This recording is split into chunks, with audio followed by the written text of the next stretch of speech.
Buonasera, benvenuti a questa edizione del nostro telegiornale. Vediamo subito i titoli. Ritrovato a circa 5 chilometri dal luogo della scomparsa il corpo di Marianna Bello, la donna inghiottita dal fango a Favara 18 giorni fa. Domani i funerali.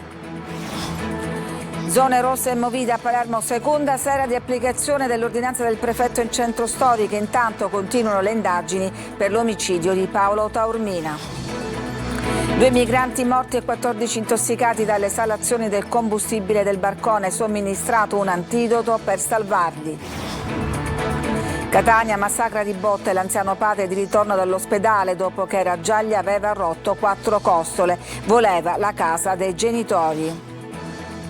Cerca la voce Busiate, la tipica pasta trapanese fatta a mano entra nello Zingarelli, dizionario della lingua italiana. Calcio, il Palermo manca il sorpasso, contro il Modena finisce 1-1, al Massimino il Catania domina la Salernitana e si porta a -1 dalla vetta, la gara decisa da un aerogol di Cicerelli e dalla quarta rete stagionale di Forte. Calcio, doppio KO in trasferta per le altre siciliane di Serie C, Siracusa superato 1-0 dalla Casertana, Trapani battuto 2-0 dall'Atalanta Under 23.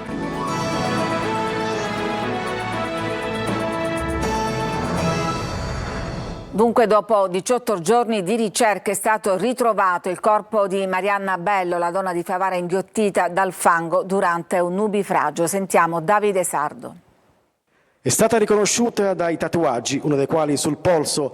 Il cadavere è rinvenuto questa mattina tra Cannatello e Zingarello e di Marianna Bello. La donna, 38 anni, madre di 3 figli, era stata inghiottita da acqua e fango lo scorso 1° ottobre durante il nubifragio che aveva messo in ginocchio Favara. La scoperta è avvenuta stamattina. Alcuni cacciatori impegnati in una battuta hanno notato un corpo nel canale di Scolo che conduce a mare a circa 5 chilometri dal luogo della scomparsa e hanno dato l'allarme. Sul posto sono intervenuti i poliziotti che hanno blindato l'intera area, chiudendo tutte le vie d'accesso. Il pubblico ministero Gaspare Bentivegna ha seguito da vicino le prime fasi dell'indagine. Poco dopo sono arrivati anche i familiari, tra cui il marito e la sorella di Marianna, che hanno riconosciuto il corpo grazie ai tatuaggi. Il ritrovamento del portafogli, di un pantalone tra speranza e dolore. Le ricerche sono andate avanti per 18 giorni, mentre si seguivano gli appelli della famiglia a non sospendere le ricerche per poter dare a Marianna una degna sepoltura. I funerali di Marianna si terranno domani alle 16 nella chiesa madre di Favara. Il sindaco Antonio Palumbo ha disposto una giornata di lutto cittadino. Oggi seconda sera di applicazione dell'ordinanza del prefetto di Palermo sulle zone rosse in centro storico. Intanto continuano le indagini sull'omicidio di Paolo Taormina. Orazio Longo. È pienamente in vigore il dispositivo integrato di controllo del territorio nelle aree considerate a rischio nel centro storico di Palermo. Le 3 zone rosse individuate con ordinanza dal prefetto Mariani, off limits per i prossimi 3 mesi, a chi ha precedenti penali per droga, rissa, lesioni, furto, rapina e altri reati specifici. In queste aree le forze dell'ordine potranno allontanare chi disturba senza ulteriori provvedimenti.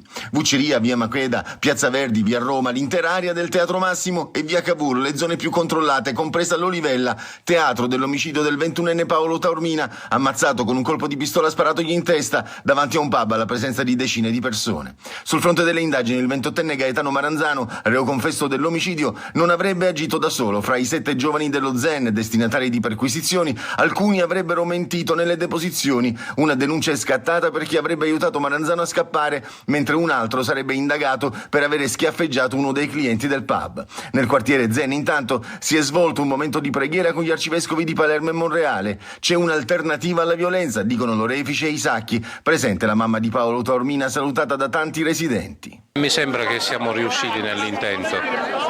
Certo alternativa, ma un convenire che ci ha fatto annunziare parole proprio a partire da questo quartiere che non può essere ancora una volta definito un quartiere periferico. Oggi dallo Zen sono partiti messaggi, parole che riempiono il cuore, soprattutto il messaggio di mettersi tutti in marcia. Da questo luogo considerato periferia, considerato luogo di disagio, è possibile ripartire con una parola di speranza, che è la parola di Dio, una parola che chiede a ciascuno di noi di fare la nostra parte. Paolo Taormina è stato anche ricordato allo Stadio Barbera con uno striscione esposto sugli spalti nel prepartita di Palermo-Modena con un lungo applauso e le parole in coro: Paolo vive. 14 migranti sono arrivati a Lampedusa in gravi condizioni, per 3 è stato necessario procedere all'intubazione a causa dell'inalazione di idrocarburi nel barcone sul quale viaggiavano. Sbarcati al molo Favarolo anche i cadaveri di 2 uomini che viaggiavano nel sottocoperta dell'imbarcazione. Sul barcone, soccorso da motovedette della Guardia di Finanza e Guardia Costiera a 16 miglia dall'isola, erano presenti in tutto 85 persone, 5 migranti in grave crisi respiratoria sono stati intubati e trasportati in vari reparti di rianimazione della Sicilia. Per 25 è stato necessario iniettare l'antidoto e proprio mentre i medici erano impegnati con i migranti in crisi respiratoria, un uomo ha danneggiato il poliambulatorio di Lampedusa mandando in frantumi un PC e minacciando i medici, e tutto questo perché pretendeva immediatamente un certificato. E adesso a Catania, massacra di botte, il padre lo lascia in fin di vita, un uomo arrestato dalla polizia poche ore prima lo aveva già aggredito rompendogli 4 costole. Tonino De Mana. La notte precedente era finito il pronto soccorso con 4 costole rotte. A poche ore di distanza, la furia cieca del figlio lo rimanda in ospedale, dove è stato ricoverato in gravi condizioni. Un catanese di 31 anni è stato arrestato per maltrattamenti in famiglia ed estorsione. La polizia è intervenuta nel quartiere di Picanello a seguito della richiesta di aiuto giunta da alcuni residenti della zona, testimoni di un'aggressione in strada compiuta da un uomo nei confronti dei genitori. La vittima era stata da poco dimessa ed insieme alla moglie aveva deciso di far ritorno nell'abitazione da solo, dove il figlio, che lo vessava con continue richieste di denaro, lo ha di nuovo aggredito. I poliziotti hanno trovato l'anziano per terra con una gamba steccata e il volto tumefatto. Gli agenti hanno appreso delle continue minacce e violenze che i coniugi sarebbero stati costretti a subire dal figlio per andare via da casa e per ottenere il denaro. Intercettato in piazza Trento, il 31enne, già denunciato dalla madre per maltrattamenti, è stato trasferito in carcere. E vi mostriamo adesso le desolanti immagini del Parco Gemellaro a Catania, dove in primavera scorsa erano state messe a dimora migliaia di piante. Guardate cosa è successo nel frattempo. 27 marzo 2025. La messa a dimora di centinaia di piante di varie specie per riqualificare il Parco Gemellaro alla presenza di Legambiente. 19 ottobre 2025. Le stesse inquadrature mostrano l'ennesimo scempio e l'ennesimo sperpero di denaro pubblico, con la maggior parte delle piante in sofferenza o morte. Le immagini parlano chiaro e non lasciano spazio ad interpretazioni per il disappunto dei fruitori del parco. Già all'ingresso, che si presenta con il cancello socchiuso, il biglietto da visita non è dei migliori, con la ringhiera arrugginita e rifiuti ovunque. Lei si è rivolto alla nostra linea di WhatsApp per denunciare cosa?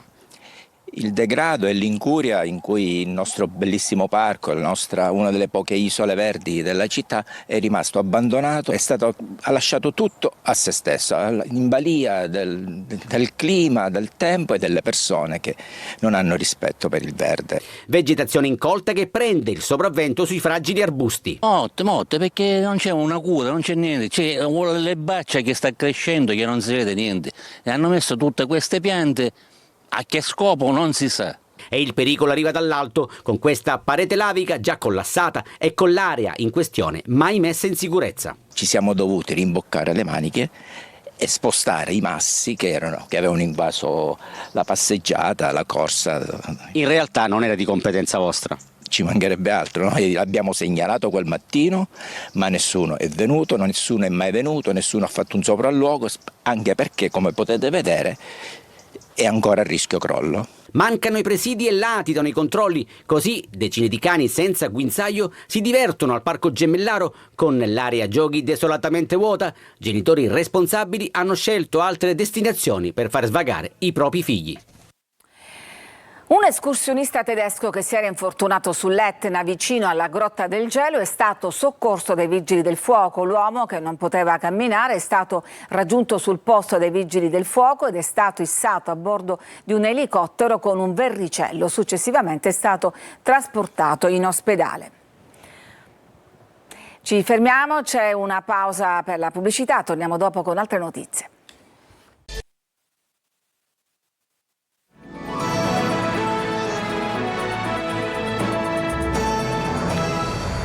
La chiesa di San Martino dei Bianchi a Catania si apre ad eventi culturali ospitando le iniziative della nobile arciconfraternita che di questi luoghi è custode. Adelaide Barbarallo. C'è un luogo a Catania che custodisce memoria e tradizioni, è la chiesa di San Martino dei Bianchi. Qui si è riunito per la prima volta il Senato cittadino. La nobile arciconfraternita, fondata nel 1570 e che qui ancora si riunisce, aveva come scopo quello di portare conforto ai condannati a morte. In carcere entravano vestiti di bianco, adesso il cappuccio non viene più indossato. Col bianco una sorta di essere candido e di coprire i vestiti che nel 1570 erano sfarzosi e indicavano una certa agiatezza, e siccome andavano in carcere per dare sollievo ai condannati a morte, quindi si coprivano in questa maniera. La storia della confraternita attraversa i secoli e ne preserva la memoria. Diverse ancora adesso le iniziative caritatevoli. Aiutando i bambini abbiamo un paio di idee di raccogliere giocattoli e di fornirli ai bambini che stanno male. La chiesa, qui ne vediamo l'esterno, progettata dall'architetto Stefano Ittar, si aprirà alla città per diventare sede di percorsi ed eventi culturali, come è avvenuto di recente con la partecipazione alla Via dei Tesori. Da piatto della tradizione contadina, voce ufficiale nel dizionario della lingua italiana. La busiata, la tipica pasta trapanese fatta a mano, entra a far parte dello zingarelli. Laura Spanò. Sono fatte di semola di grano duro e acqua, sono lunghe poco meno di una spanna e hanno una caratteristica forma a spirale. Le busiate trapanesi sono una delle paste fatte a mano più caratteristiche della Sicilia occidentale. Dal 2026 le busiate diventano ufficialmente parte della lingua italiana e le ritroverete nello zingarelli. Questa prelibatezza nelle famiglie di una volta veniva tirata a mano con la disa, la pianta di ampeloderma o con un ferro, il buso, da qui busiata. A Calatafimi a tramandare la vera busiata tirata con la disa ci pensano Francesca Amore, Caterina Soresi e Teresa Amore, tre signore con la passione della cucina di una volta. Inizialmente si setaccia la farina, si fa una piccola conca e se piano piano si ci mette un pizzichino di sale e piano piano si aggiunge l'acqua. Un chilo di farina, 600 ml circa di acqua. Dunque pochi ingredienti per una vera prelibatezza, ma poi la bravura sta nelle mani. Si fanno questi filoncini e si inizia a lavorare. A Calatafimi la busiata da anni viene celebrata con un evento culinario che richiama migliaia di appassionati che arrivano da ogni parte, ma la busiata, come la preparavano le nostre nonne, rimane il piatto del giovedì grasso e delle giornate di festa condite con il sugo di carne. Abbiamo lo stufato e lo facciamo con un trito di cipolla, carota e sedano e poi mettiamo la carne sia di vitello che di maiale. Raccontare la Sicilia significa anche prendere per il palato e con la busiata il gioco è fatto. I maccheroni con stufato sono pronti. E allora buon appetito! Siamo agli spettacoli, ha preso il via a Catania il Fringe of Festival, il festival dedicato al teatro indipendente e alla creatività internazionale, con decine di eventi che animeranno la città. Adelaide Barbarallo. Catania, fino al 26 ottobre, diventa crocevia internazionale per la cultura e l'arte con la quarta edizione del Fringe Festival, ispirato al modello di Edimburgo nato 70 anni fa. Spettacoli e performance accendono ogni angolo della città. Festival, stessa missione, Milano, Catania, pura connessione. Ideato da Francesca Vitale e Renato Lombardo, fondatori di Fringe Italia Off, un network che unisce i festival di Milano e Catania e la rassegna teatrale Palco Off, l'evento è dedicato al teatro e alle arti performative. Tantissimi gli spettacoli, intenso quello dedicato alla storia e alla vita di Joséphine Baker. Joséphine voleva far vedere al mondo chi era, il suo colore, essere riconosciuta per se stessa, per quello che portò nei vari spettacoli e che ognuno di noi ha qualcosa di unico, come il cuore che batte a 1000. Pensava veramente che l'unità e la fratellanza portassero ad un cambiamento reale del mondo. Tantissime le location, Brancati, Ambasciatori, Cutto, le ciminiere. Ci fermiamo, c'è una pausa e poi torniamo con una ricca pagina sportiva.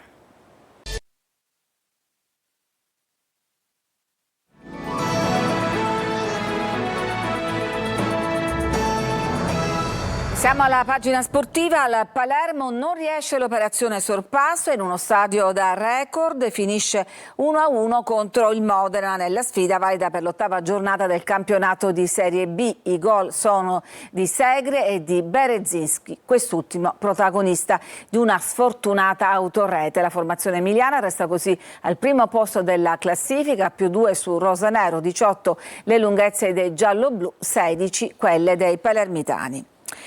Catania dominante, vince 2-0 contro la capolista salernitana con una super punizione di Cicerelli e un gol di Forte. Rosso-azzurri adesso a -1 dalla Vette. Domenica al Massimino arriva il Benevento. Marco Carli. Forse non era un bivio, ma un incrocio importante, quello sì. E il Catania è passato con autorevolezza da grande, domando la Salernitana. Il Massimino dei quasi 19.000 festeggia e ha ragione. Toscano propone lo stesso 11 di partenza visto a Giuliano. Anche Raffaele conferma lo schieramento di Monopoli. Squadra che vince non si cambia, insomma. Così come al cuore non si comanda e il cuore dei tifosi ferito da Inglese fa riservare fischi e cori contrari all'ex di turno.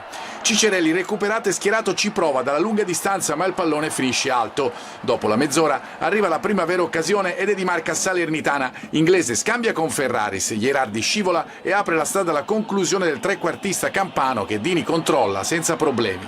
Una gara così si sblocca spesso sfruttando i piazzati e il Catania ha uno specialista, si chiama Cicerelli. Da grande distanza trova una punizione delle sue, il numero 10 fa partire un gran tiro che si insacca all'incrocio, 1-0 e primo tempo in archivio. La ripresa si apre con un'altra occasione per il Catania. Lunetta, servito da Forte, galoppa verso Donnarumma che respinge la conclusione. Il Catania adesso gioca meglio della Salernitana e sfrutta le caratteristiche dei suoi giocatori. Dini lancia lungo, Lunetta tocca di testa, Golemic sbaglia l'intervento e Forte fa il suo, controlla e fulmina Donnarumma, 2-0. Il Massimino fa festa e poi applaude Dini che respinge un tiro dalla distanza di Villa. Da Ausilio, appena entrato, sfrutta un pallone di Celli spedito in aria e dopo un controllo di testa manda alto. Entra anche Rolfini e si fa vedere subito con una deviazione alta su calcio d'angolo. Nel recupero ancora il numero 9 ha sui piedi la palla per il 3-0, grande assist di Corbari e tiro a colpo sicuro. Donnarumma risponde alla grande ma si poteva concludere meglio, comunque resta buono l'impatto dell'ex Vicenza. Adesso la Vette ha una sola lunghezza di distanza con la Salernitana raggiunta dal Benevento. Domenica proprio la squadra di Auteri sarà a Catania, un altro incrocio, un'altra sfida. Il Catania di oggi, all'8º clean sheet in 10 partite, fa paura a tutti. E sentiamo adesso le interviste ai due tecnici del Catania. Se vuoi diventare una squadra da vertice, devi dare la stessa importanza a tutte le partite. Sono orgoglioso di quello che hanno fatto i ragazzi oggi e che hanno regalato a questo pubblico magnifico di oggi che è 1 anno e mezzo che sono qua, forse è la prima volta che l'ho visto pulsare in modo importante e quindi una grande prestazione da parte di tutti, anche di chi è entrato, di chi era in panchina che ha partecipato in modo attivo alla gara. Siamo ancora all'inizio, sono passate solo 10 giornate, ci godiamo questa vittoria bella, importante, che secondo me incide più nella consapevolezza e nella fiducia della squadra piuttosto che nella classifica per la lunghezza ancora del campionato che c'è. Il Catania è una squadra forte, fortissima, lavora da 2 anni con lo stesso allenatore, con un nucleo importante di giocatori, rafforzato, una squadra che si può permettere Caturano eccetera eccetera in panchina. Credo che sia una squadra fortissima. Il primo tempo credo che siamo stati predominanti noi nel gioco, loro si abbassavano e cercavano di ripartire, poi hanno trovato questo grande gol e da lì nel secondo tempo stavolta noi siamo stati in difficoltà. Il secondo gol poi su questo infortunio nostro ha chiuso la partita. E avete sentito i tecnici del Catania e della Salernitana, il Trapani invece è battuto al primo tempo. Sentiamo Camarasana. È bastato un tempo, il primo al Trapani, per mandare all'aria i buoni propositi della vigilia nella gara con l'Atalanta Under 23, squadra giovane ma ben dotata e in fatto di talento. Per l'occasione Aronica ridisegna l'attacco preferendo Ciotti al posto di Canotto.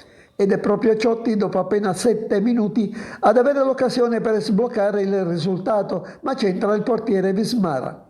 Gol sbagliato, gol subito. 2 minuti dopo, assist di Misitano per Manzoni, che è uno che non scrive romanzi, ma è bravo a fare i gol e con un gran destro da 25 metri porta l'Atalanta in vantaggio.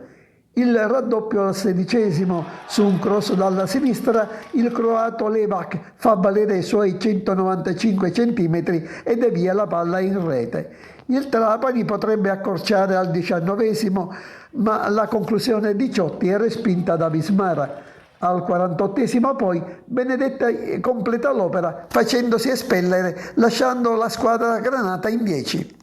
Nel secondo tempo nulla in fatto di concretezza da parte del Trapani, mentre la giovane Atalanta sfiora il tris al 52° su un tiro di Vavassori respinto da Galeotti, che al 58° deve superarsi per alzare in angolo un bolide di Bencaraglia.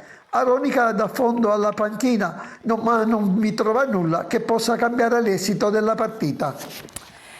Nono KO su 10 partite per il Siracusa, che torna da Caserta con una sconfitta amara. Petrolito.